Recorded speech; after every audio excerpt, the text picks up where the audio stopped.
Channing, as you can probably hear, it's pretty quiet right now, and you can see behind me there's not really any caution tape on the building where the incident took place. Turning to some breaking news now out of Kenosha, Wisconsin. We're getting word that 3 people were killed and 2 were injured in a shooting. This testing site right here only saw about 300 people a day, but just yesterday, over 2,000 people were tested. It's an impossible situation as crews are working around the clock to try to make sure that they can get some roads fixed. Whether you want your kids to be masked up for the school year or have the option to take it off, it's clear that parents across the community want their school to match their opinion. He's finally here, people. Teddy the Beaver has officially moved into the North Florida Wildlife Center. Definitely have been tracking this all morning long. Finally, I've got some good news for you guys. This place right here, they've got regular gas. We are now coming down to the final days in March Madness. So how's your bracket looking so far? La Tiendita has been short-staffed for the past year, but now they're making changes to keep their employees and customers happy. With a sign on their door reading, "To their valued guests," the owners of La Tiendita have had to explain wait times due to shortage in staff. It affects us with service and efficiency, and not only that, but it also puts stress on the people who are already here working. Manager Taina Correa says the owners have had to put tables away in the basement to help with the situation. We did have 27 tables. Right now we have 20, but it looks like we're about to get short on staff again. So we might have to reduce it again. This restaurant story is similar to hundreds across the state trying to hire. The Florida Department of Economic Opportunity says we're in a job surplus with more than 460,000 jobs available across the state. As part of Governor DeSantis' Return to Work initiative, millions of Floridians will lose a $300 a week payment starting June 26. State leaders hope it encourages people to return to the workforce, helps employers attract job seekers, and continues to fuel the state's economic growth. Dr. Rich Templin with the Florida AFL and CIO disagrees. That $300, that's keeping a roof over their head. That's keeping food on the table while they're trying to work.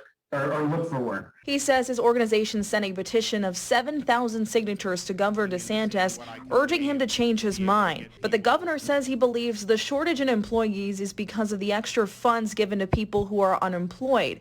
However, Dr. Templin believes people will go back to work if the incentive is there. Look at the Walt Disney Company. The minimum wage is $14 an hour. Everybody has access to health care. Everybody has paid sick leave. And guess what? Disney is having no problem welcoming all their cast members back to work. This is something the owners of La Tiendita have been trying to do by offering higher than the minimum wage. And they want to do more, but first they need some more employees. Reporting in Tallahassee, Veronika Vernachio, ABC 27. In this week's Totally Tallahassee, we're hopping on a boat to see the impact oyster farming has had on our community. Out on the open water, Deborah Keller is driving her boat into another day of work.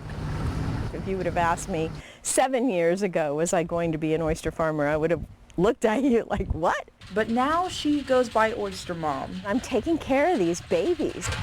They're animals. I need to tend to them. It seemed like the right name for me.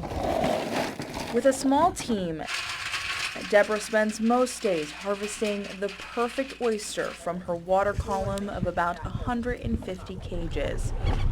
Native American Indians were doing oyster aquaculture in this area. And oyster aquaculture has been prevalent throughout the world, but not here in Florida. We level out the oysters in the bag. That all changed in 2015 when the Wakulla Environmental Institute brought Deborah on their advisory board to help bring back the species. That was my passion, was let's see how fast we can get oysters back into this water, create jobs, boost the economy, and do this good thing for the environment. Deborah says it's important to have oysters back in the bay because they're environmental engineers who keep the water clean and clear for underwater grasses and other aquatic life. Oysters are reproduced in a hatchery, and they're raised up. I purchase oysters at about 6 millimeters in size. So this is a little bit bigger than my purchase price. She says it takes about a year for an oyster to be ready to be harvested. We'll bring those cages up onto the side of the boat and pull out the bags. Then we'll put them into the hopper of the tumbler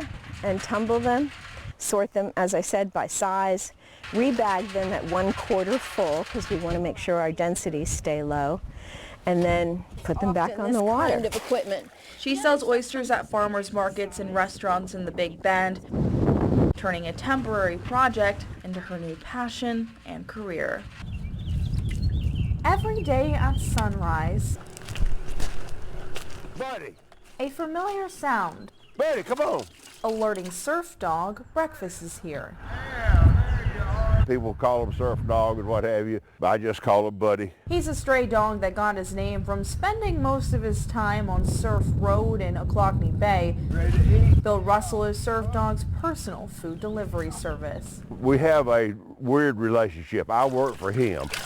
I started feeding the dog every day about 4 years ago. He's so mysterious about where he came from, where he goes. Legend has it he used to have a family that lived on Surf Road, which is why he spends so much time there. He may be a stray dog, but more than 3,500 people on Facebook have adopted him. The group, The Adventures of Bill and Surf Dude, where you'll find daily updates from Russell.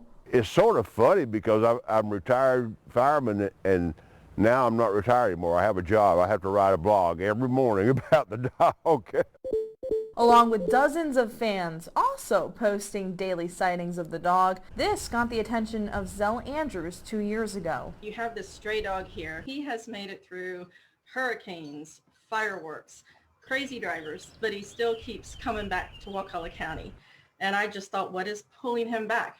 Making her imagination run wild, inspiring her new book about Surf Dog. It's just a fictional story of his adventures, the people that he encounters, the wildlife that he encounters. Surf Dog has even become a tourist attraction for travelers. They are curious about him. So much so that owner of Panacea Treasury Gallery, Annette Hoover, is selling Surf Dog merchandise. She says 100% of the proceeds go to Kazakhstan Cares, a local animal shelter. He's our little hero. An impact that's now displayed proudly on the Ocklawaha Bay's water tower as the adventures of Bill and Surf Dog continue. Come here.